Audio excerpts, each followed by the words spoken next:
જામરાવલ ખાતે પત્રકાર એકતા પરિષદનું 26મું અધિવેશન યોજાયું. જામરાવલ ખાતે પત્રકાર એકતા પરિષદનું 26મું અધિવેશન યોજાયું. દેવભૂમિ દ્વારકાના જામરાવલ ખાતે પત્રકાર એકતા પરિષદના 26મા મહાઅધિવેશનનું આયોજન કરવામાં આવ્યું.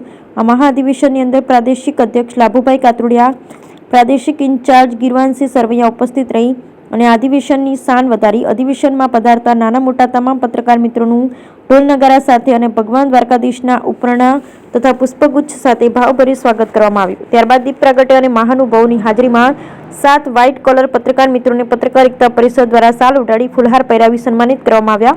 જ્યારે 25 અધિવેશન પૂર્ણ થયા બાદ 26મા અધિવેશનની જામરાવલ ખાતે યોજાયું હતું.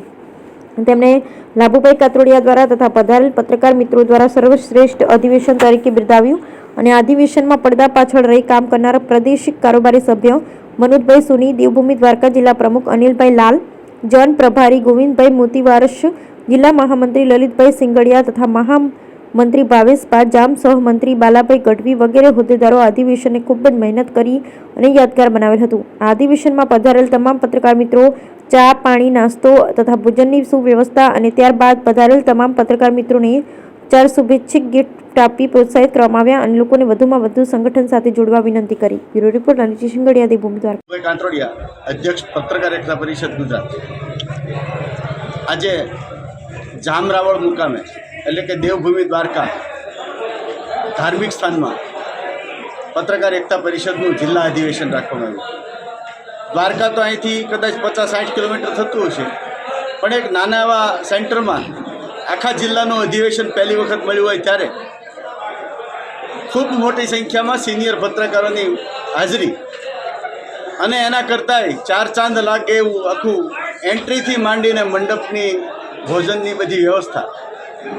એટલે કે ઘરના ઘરે પ્રસંગ હોય, દીકરીના લગ્ન હોય ને બાપ જે ખંતથી તૈયારી કરતા હોય ને એવી તૈયારી આ અધિવેશનની હતી. નાના મોટા તમામ પત્રકારોને એન્ટ્રીમાં જે સન્માન કરવામાં આવ્યું, આવું સન્માન ક્યારેય પત્રકારોને મળ્યું નથી.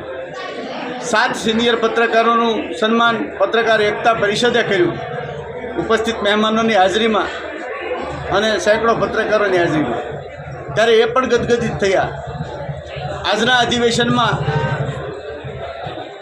પ્રદેશમાંથી, જિલ્લામાંથી, ઝોનમાંથી મોટી સંખ્યામાં હોદ્દેદારો આવ્યા હતા, રાજસ્થ મહાનુભાવો હતા અને દાતાઓ પણ હતા.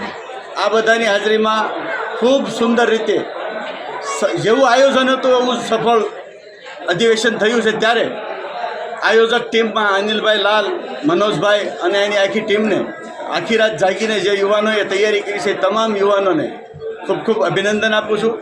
અને અત્યાર સુધીના 26મા સંમેલનમાં આ 26મું અધિવેશન જે છે ને એ 25 કરતાં સર્વશ્રેષ્ઠ છે એવું હું નહીં, એક પત્રકાર બહારથી આવેલો બોલતો હતો એ સાક્ષી છે.